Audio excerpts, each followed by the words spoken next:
Share market से कैसे पैसा कमाया जाए, शेयर मार्केट में हम कैसे इन्वेस्ट करें, हमें कौन कौन सा शेयर लेना चाहिए। अक्सर यही सब सवालों के जवाब आप YouTube में खोजते हो, लेकिन इससे भी पहले एक सवाल का जवाब है जिसको आपको जानने की ज़्यादा ज़रूरत है, जो ये है कि शेयर मार्केट में इन्वेस्ट करने से पहले हमें कौन कौन सी गलतियां नहीं करनी चाहिए। तो नमस्कार दोस्तों, स्वागत है आपका हमारे चैनल पर। तो आज का हमारा टॉपिक बहुत ही खास है, जो है the 7 mistake of every new investor. तो चलिए वीडियो को जल्दी से शुरू करते हैं। Mistake 1, avoid trading. दोस्तों, आज से 2 साल पहले कोविड के समय काफ़ी नए इन्वेस्टर शेयर मार्केट में आए, क्योंकि उस समय लोगों के पास जॉब नहीं थी और लोगों को घर बैठे कुछ इनकम भी कमाना था। तो लोगों ने स्टॉक मार्केट समझना चालू किया। लेकिन नए लोग अक्सर इस बात में बहुत जल्दी अट्रैक्ट हो जाते हैं कि शेयर मार्केट से हम कम समय में बहुत सारा पैसा कमा सकते हैं। जैसे कि वो कोई वीडियो देख लेंगे जिसमें सामने वाला ये बोलता है कि मैंने ट्रेडिंग करके एक ही दिन में 1 लाख रुपए कमा लिया, या मैंने 7 दिन में 10 लाख रुपए कमा लिया। और नए लोगों को भी ये अट्रैक्टिव लगता है। और आप लोग ये नोटिस जरूर किए होंगे कि जितने भी नए लोग शेयर मार्केट में आते हैं उनमें से 95% लोग ट्रेडिंग ही करते हैं और इसी को सही मानते हैं। और इन्हें ललचाया भी जाता है कि ट्रेडिंग में आप इन्वेस्टिंग से ज़्यादा पैसा कमा सकते हो, वो भी कम समय में। और ट्रेडिंग को और अट्रैक्टिव बनाने के लिए ब्रोकर्स आपको मार्जिन भी दे देता है कि चलो आप 10,000 रुपये लेकर आओ और बदले में हम तुमको 50,000 के शेयर लेकर देंगे।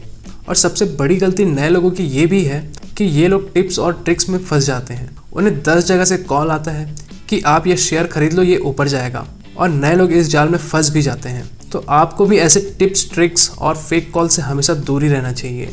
और दोस्तों, मैं खुद जब शेयर मार्केट में एंटर किया था तब मुझे भी ट्रेडिंग ज़्यादा फैंसी लगती थी और मैं भी अट्रैक्ट हुआ, पर बाद में समझ आ गया कि ट्रेडिंग से पैसा तो नहीं बन सकता। और जो लोग ये दिखाते हैं कि मैंने आज एक दिन में हज़ारों लाखों रुपए कमा लिया, तो वो लोग कभी भी अपने लॉसेस को शो नहीं करते। वो लोग हमेशा आपको अपनी प्रॉफिट ही बताएंगे। और वो 1 लाख रुपए कमाने के लिए उन्होंने कई हज़ारों रुपए गंवाए भी होंगे।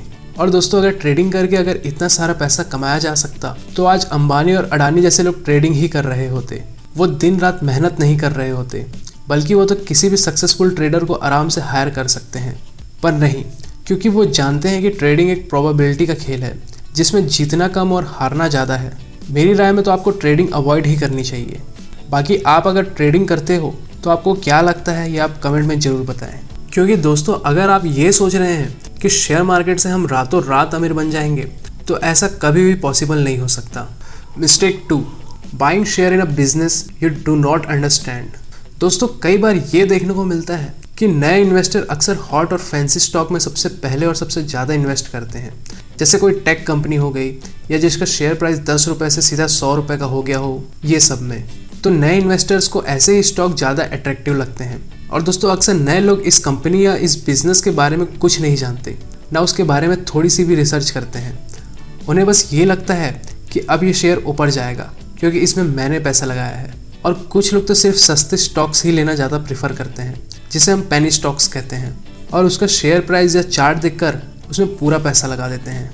मगर दोस्तों, ये सब गलत है। जाहिर सी बात है, आप जिस बिज़नेस को नहीं समझते, जैसे वो क्या करती है, क्या बनाती है, उसका फ्यूचर कैसा है, क्या वो डेब्ट फ्री है भी या नहीं, क्या उसके सारे फंडामेंटल स्ट्रॉन्ग हैं, ये सब बिना जाने अगर आप उसमें निवेश करेंगे तो इसका मतलब आप शेयर मार्केट में गैम्बलिंग ही करने आए हो।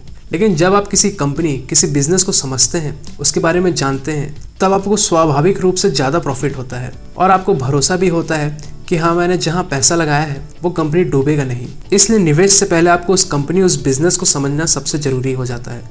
Mistake 3, putting all your eggs in one basket. दोस्तों, डाइवर्सिफिकेशन एक रिस्पॉन्सिबल इन्वेस्टिंग का नींव है। मतलब कि ये बहुत ज़रूरी है कि आप अपना पूरा इन्वेस्टमेंट कभी भी एक ही जगह मत करिए।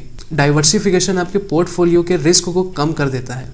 नए लोगों की अक्सर ये गलती होती है कि वो अपना सारा इन्वेस्टमेंट कैपिटल एक ही जगह पर लगा देते हैं। जैसे कोई नया ट्रेडर है तो वो अपने पूरे पैसे का ट्रेडिंग ही करने लग जाता है। किसी को क्रिप्टो पसंद है तो वो अपना पूरा पैसा क्रिप्टो में ही लगा देता है। कोई स्टॉक इन्वेस्टर है तो वो पूरे पैसे एक ही सेक्टर में लगा देता है, और ये सबसे उनका रिस्क बहुत ज़्यादा बढ़ जाता है। स्टॉक इन्वेस्टिंग की बात करें तो आपको कभी भी अपना पूरा पैसा एक ही स्टॉक या एक ही सेक्टर में निवेश नहीं करना चाहिए। आप एक स्टॉक फार्मा सेक्टर से चुनो, एक टेक्नोलॉजी सेक्टर से, एक FMCG सेक्टर से। इस तरह आपको डाइवर्सिफाइड करके चलना चाहिए, जिससे आपका रिस्क भी कम हो जाए और मार्केट क्रैश के दौरान आपको ज़्यादा नुकसान भी नहीं हो। फॉर एग्जाम्पल, कोविड के समय स्टॉक मार्केट क्रैश हुआ था, जिसमें सारे सेक्टर्स के स्टॉक गिर रहे थे, लेकिन सिर्फ फार्मा सेक्टर के स्टॉक नहीं गिरे, क्योंकि उस समय लोगों को वैक्सीन और दवाइयों की जरूरत थी। और डाइवर्सिफिकेशन हमें सिर्फ शेयर मार्केट इन्वेस्टिंग में ही नहीं करनी चाहिए।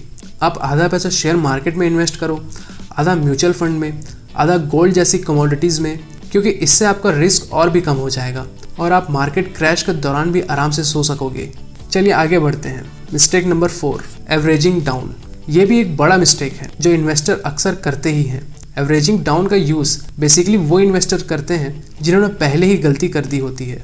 एग्जाम्पल के लिए किसी इन्वेस्टर ने आज से 2 साल पहले यस बैंक के शेयर लिए 100 रुपए के प्राइस पर, लेकिन उस कंपनी का ना तो फंडामेंटल स्ट्रॉन्ग था, ना ही उसका मैनेजमेंट सही था, लेकिन फिर भी इन्वेस्टर ने इस स्टॉक को खरीद लिया ये सोचकर कि एक दिन ये ऊपर जाएगा, और 1 साल बाद वही शेयर 50 का हो जाता है। लेकिन फिर भी उस इन्वेस्टर को यही लगता है कि नहीं, मुझे भरोसा है कि ये ऊपर जाएगा ही जाएगा, और इसी के चक्कर में अब वो और शेयर खरीद लेता है, और अब उसे ये शेयर और भी सस्ते प्राइस पर मिल रहा होता है, तो वो एवरेज करने लगता है कि चलो मुझे अब और ज़्यादा शेयर खरीदने मिलेंगे, और फिर 1 और साल के बाद वो शेयर सीधा 10 रुपए पर आ जाता है, और बेचारे उस इन्वेस्टर का पूरा भरोसा मार्केट से उतर जाता है, और वो एवरेज डाउन के चक्कर में अपना पूरा पैसा गंवा देता है। अक्सर ये गलती ट्रेडर भी करते हैं और इन्वेस्टर भी।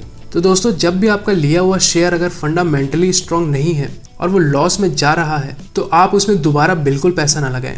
हाँ, एवरेज तभी किया जा सकता है जब आपने किसी कंपनी की अच्छे से रिसर्च की हो, आप उसे समझते हो, उसके फंडामेंटल स्ट्रॉन्ग हो, तब आप एवरेज अप कर सकते हैं। और कोई भी अच्छी कंपनी लगातार तो गिरते नहीं रहेगी। हाँ, मार्केट क्रैश के दौरान गिर सकती है या जब मार्केट करेक्शन करता है तब, तो इस बात का भी ध्यान आपको रखना है, और एवरेज उसी में करिए जिसमें आपको प्रॉफिट मिल रहा। बाकी जो स्टॉक्स लॉस में जा रहे हैं उसे बेच कर निकल जाइए, यही सही है। Mistake 5, learning about stock from the wrong place. दोस्तों, ये भी एक बहुत बड़ी गलती है कि आप किसी भी न्यूज़ या किसी भी दूसरे इंसान का सुनकर अपने पैसों पर डिसीजन ले रहे हैं। कई बार लोग ये दिखाते हैं कि वो स्टॉक मार्केट के बहुत बड़े एक्सपर्ट हैं और उन्हें सब आता है, और आपको ऐसे ही लोगों से हमेशा बचकर रहना है। देखिए, क्या होता है, जब भी हम नए नए होते हैं स्टॉक मार्केट में, तो हमारे पास दुनिया भर के कॉल्स आने लगते हैं, या हम न्यूज़ में एक्सपर्ट्स को देखने लगते हैं कि यार इसको तो सब पता है और इसने टेक कंपनी में इन्वेस्ट करने बोला है, तो मैं इसी में निवेश करूंगा। बेशक कई लोगों को शेयर मार्केट की अच्छी समझ होती है, मगर वो हर बार सही हो ये जरूरी नहीं। तो आपको कभी भी दूसरों के रिकमेंडेशन पर इन्वेस्ट नहीं करना चाहिए। खुद पर भरोसा करिए, फंडामेंटल एनालिसिस सीखिए, खुद रिसर्च करिए, तब पैसा लगाइए। और दोस्तों, ये इमोशनली हैप्पीनेस भी है, क्योंकि जब कोई काम आप खुद के दम पर करते हो और उसमें अगर आपको सक्सेस मिलती है तो उसकी खुशी अलग ही होती है। और दुनिया का ऐसा कोई भी स्टॉक मार्केट एक्सपर्ट नहीं जो ये बता दे कि कल क्या होने वाला है, इसलिए आपको ये गलती भी अवॉइड करनी चाहिए। Mistake 6, impatience. दोस्तों, ये गलती इतिहास की सबसे बड़ी गलती है। दुनिया में कई सारे इन्वेस्टर आए और गए, लेकिन हम आज जिनका नाम सुनते हैं, जैसे कि वॉरेन बफेट और राकेश झुनझुनवाला का, तो इनके इन्वेस्टिंग का सबसे खास ट्रिक जो है वो है पेशेंस। और यही आम बात है जो हम करते ही नहीं। इन्वेस्टिंग में जब तक पेशेंस नहीं है तब तक प्रॉफिट भी नहीं है। सर वॉरेन बफेट, जिनकी नेट वर्थ आज करीब $90 बिलियन है, लेकिन इसमें से 80% पैसा 60 साल के बाद ही हासिल हुई। उसके पहले वो उतने अमीर नहीं थे, लेकिन आज वो अमीर है, और इसका राज है पेशेंस। और हम में से ज़्यादातर लोग होल्ड करना नहीं चाहते। उन्हें जब भी अपना इन्वेस्ट किया हुआ पैसा 2 गुना या 4 गुना दिखने लगता है तो वो उसे सेल करके निकल जाते हैं, लेकिन 5 साल बाद वही शेयर 100 गुना हो जाता है, और लाखों कमाने के चक्कर में वो करोड़ों रुपए खो देते हैं। इसलिए आपको पेशेंस के साथ अपने स्टॉक्स को होल्ड करके रखना है। आज आपने कोई शेयर लिया तो भूल जाओ उसे 10-15 साल के लिए, तब आप खुद ही इसका रिजल्ट देखोगे। तो चलिए अगली मिस्टेक को जान लेते हैं। दोस्तों, अपने इन्वेस्टमेंट जर्नी में आप कई बार गलतियां करेंगे, लेकिन लोगों की सबसे बड़ी जो गलती है वो है इन्वेस्ट नहीं करना।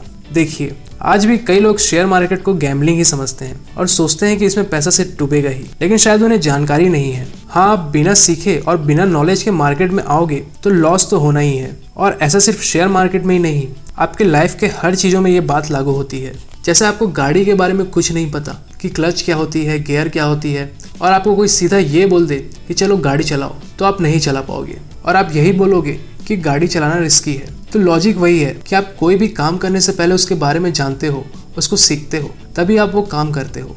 वैसा ही शेयर बाजार भी है, पहले आपको सीखना पड़ेगा, तभी आप इससे अर्न कर पाओगे। और दोस्तों, इन्वेस्टिंग बहुत जरूरी हो जाता है आपके फ्यूचर के लिए। मान के चलिए आप कोई जॉब कर रहे हैं जहां आपको रिटायर होने के बाद कुछ नहीं दिया जा रहा, तो आप सोचोगे कि चलो रिटायरमेंट में तो हमें कुछ नहीं मिल रहा, तो मैं कुछ पैसा अपने बुढ़ापे के लिए सेव कर लेता हूँ और आप वही पुरानी स्कीम पर ही फोकस करोगे, जैसे अपना PF अकाउंट खुलवाओगे या FD RD करवाओगे, LIC में जमा करवाओगे या फिर पोस्ट ऑफिस जैसे जगहों पर जमा करते जाओगे। लेकिन जो एग्जाम्पल मैंने अभी दिए उसमें सिर्फ आपको 6 से 7% ही रिटर्न मिलेगा और वही इंडिया में इन्फ्लेशन हर साल 10% के रेट से बढ़ रहा, तो 60 साल के बाद आप खुद ही अंदाजा लगा सकते हो कि आप कितना लॉस में रहोगे। और वही शेयर मार्केट या म्यूचुअल फंड में आपको मिनिमम 15% रिटर्न तो मिल ही जाता है और इस रिटर्न के साथ आपका रिटायरमेंट बहुत ही आराम से गुजरेगा। तो अब फैसला आपके हाथ में है कि आपको कैसा डिसीजन लेना है, वही पुरानी तरीके से चलना है या स्मार्ट डिसीजन लेना है।